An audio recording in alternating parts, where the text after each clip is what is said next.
Everyone, I'm so happy that you're here with me. If we haven't met yet, my name is Jen and I am a certified life coach for busy, high achieving women who feel overwhelmed, burned out, and just kind of stuck in the cycle of doing everything for everybody else.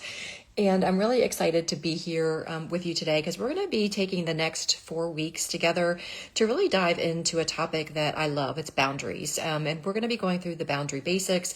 I'm actually going to give you the exact words to use as we move forward. And I'm just really passionate about this topic because so often boundaries get like a bad name. People just think that you're putting up a wall or you're like completely pushing people out of your life, and that's not the case. A boundary is simply a way of stating something that you need to help the relationship be a little bit healthier for both people. And I just want you to know that if you do feel stuck like in this cycle of doing everything for everybody else and people pleasing and saying yes when you want to say no, I used to be there at the exact same place. I used to be stuck on that hamster wheel of life and saying yes out of guilt and running on empty and really wondering like when it would finally be my turn to put myself back on my priority list. So if you're nodding already as we're going through this, just welcome. You're not alone. Just know that you're in the right place. And over the next 4 weeks together, we're really going to dive into this topic. So let me ask you something. Have you ever said yes to something like a favor, a meeting, a family obligation, and then immediately felt a pit in your stomach like, ugh, why did I do that? Why did I say yes again? I don't have the time or the energy or the bandwidth for this. But then you push through anyway because canceling feels mean or selfish or just not what a good woman or mom or friend does. Yeah, I know that feeling really well. Let me tell you a quick story. A few years ago, I agreed to help a friend move in over on a weekend when I was already totally maxed out, 2 kid events, laundry piling up, work stress, like the whole 9 yards. I'm sure that you can relate and you've been there. But when she asked, I heard myself say, sure, what time? And I was mad at myself the whole time for saying it, not at her, but at me. She has the right to ask for help, but I needed to learn how to kind of really stick up for myself and learn to say no with kindness and confidence, right? And I was just really mad at myself and I felt like resentful. I'm like, I cannot believe that I said yes to this when I already have so much going on. And I knew I didn't have the capacity. And on the other hand, I didn't want to disappoint her because I'd already said yes. By Sunday night, I was exhausted after helping her move, resentful, and totally snapping at the rest of my family because usually we take the weekend to get caught up for the week and kind of prep and just set ourselves up for success. And I wasn't able to do that because I was helping her. And my family took the brunt of that, right? Because I was snappy and mean and overly tired. And that was all because I didn't honor my own needs. Okay. And this is where I want to give you my little speech about self-care and taking care of yourself and putting yourself on your priority list is not selfish. It's really self-preservation because when you don't take care of yourself, everybody else in your family, everybody else that relies on you, they suffer, right? Because they're not getting the best of you and neither are you. But when you take the time to set boundaries and take care of yourself and put yourself on your priority list and fill your own cup, then you're able to better serve those people that really need you, including yourself. And this story kind of really stuck with me. And it's something that I share with all of my clients when they're starting their boundary work is it is really, really important to honor and recognize what you need in order to show up in your highest capacity. But I realized I wasn't just tired from like that weekend. I was tired from a lifetime of saying yes when I meant to say no. So let's talk about where that guilt comes from. Guilt often is a signal that you're doing something new, something different than what your people-pleasing brain has been trained to do, right? This brain is designed to keep us where we are right now because that's comfortable and it feels okay, right? When we start to do something new, when we start to set a boundary, when we start to put ourselves on our priority list and say no with kindness and grace, that's uncomfortable. And our brain says, oh my gosh, you're being attacked by a tiger. Let's just stay comfortable and keep doing the people pleasing, okay?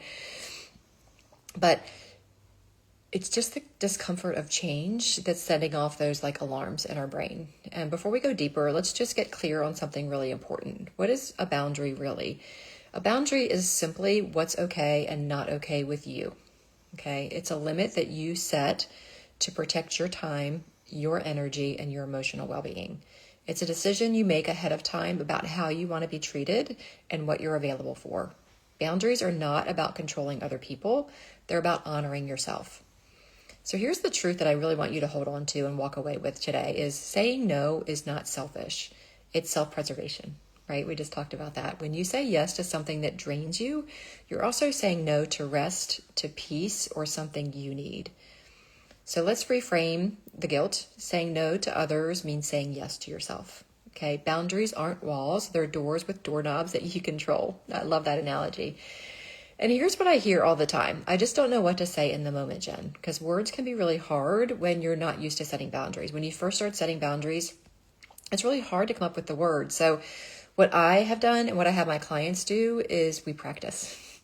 Like, we know those situations that are coming up that we want to say no to, right? Like, you know that the PTO president's going to come ask you to be on a committee, or you know that the teacher is going to ask you to be the mom, or you know the volleyball coach is going to ask you to be the team mom because you've done it every other year, right? And if you don't have the bandwidth to do that, that's okay.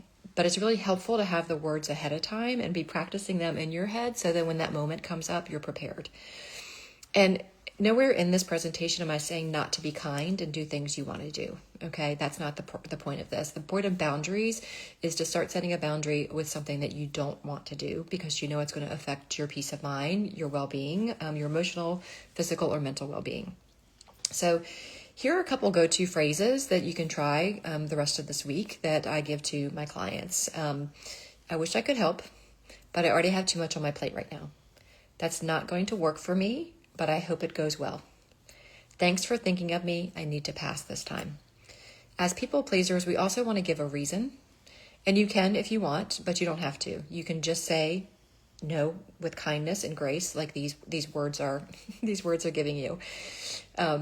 So these are loving, they're clear, and they're firm, right? There's no room for interpretation. You don't need to over-explain or justify yourself, and you definitely don't need to apologize for honoring your capacity. Also remember this, every time you say yes when you mean no, you're teaching your nervous system that your needs don't matter. But every time you do say no with confidence, you're rewriting that story and reclaiming your peace. And for those of you that are mamas or dads with children, when you're setting these boundaries and your children are noticing them, it's teaching them also that it's okay for them to set boundaries and for them to honor their peace and for them to honor themselves and for them to do what they want to do. Again, with compromise. So also keep that in mind, that you're setting the example and kind of breaking possibly a generational pattern of people pleasing. So if you've been nodding like all along during this live and thinking, okay, I need to get better at this, I really want to invite you to take the next step and book with me a free personalized life assessment call where we're going to hop on the phone and just talk about boundaries or where you're struggling with in your life right now. And you'll walk away from that call with 2 to 3 tangible things that you can do right now, whether that's joining me as your life coach or in my mastermind, or a couple of things that you can do on your own. We'll see if it's a good fit for us to work together. But regardless of what the outcome is and regardless of what decision I help you come to, you're going to walk away with some things you can do right now. So these sessions are free. All you have to do is comment call wherever you're watching this from, and I will send you a link for a form. On that form, it's just going to allow you to give me a couple times in the next week or so that work for you, and then I will honor one of those times and get the call scheduled. Okay? So thanks for hanging out with me today. You're not alone in this, and you don't have to figure it out by yourself. I'll see you next week for part 2 of our boundary basics. Right here on Instagram and Facebook, or you may be watching this on YouTube or replay in my newsletter. So we're going to do a 4-part series. This is just part 1 of how to set a boundary without burning a bridge is what we're going to be up to next week. So until then, say no and say yes to you. Have an amazing day. I'll talk to you soon.